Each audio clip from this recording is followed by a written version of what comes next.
asset once promised to go to the moon is now struggling to keep pace with basic government debt. This is the great Bitcoin crash of 2025.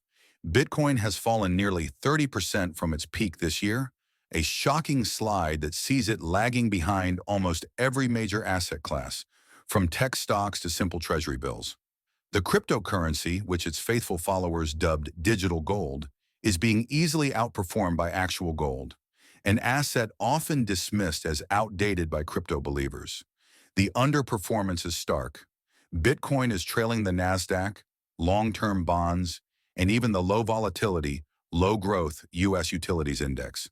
For an asset promoted as a high-growth play in a portfolio diversifier, it now faces the prospect of ending the year in the red, having failed to fulfill any of those promised roles.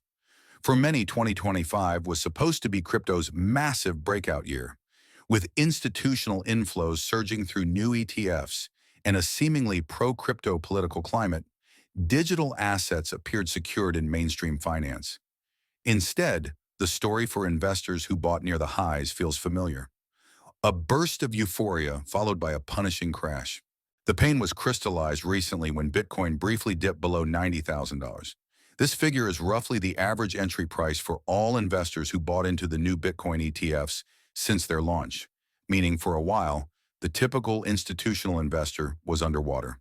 Once pitched as an inflation hedge, a growth engine, and an uncorrelated store of value, Bitcoin has fallen short on every single count of late. This failure to act independently cuts deep for professional fund managers as the disappointment goes beyond simple performance. It cuts to the very purpose of having crypto in a diversified portfolio. Theories about the cause vary. Some blame the violent crash in October, which erased roughly $19 billion in leveraged positions and left deep psychological scars across the market. As one senior trader noted, it remains deeply embedded in the appetite of market makers to provide liquidity. Others point to broader macro weakness. As global tech valuations retreated ahead of critical earnings, and with thin liquidity, crypto acted not as a hedge, but as the most leveraged expression of macro tightening. In other words, when the market gets stressed, Bitcoin is the first to fall hard.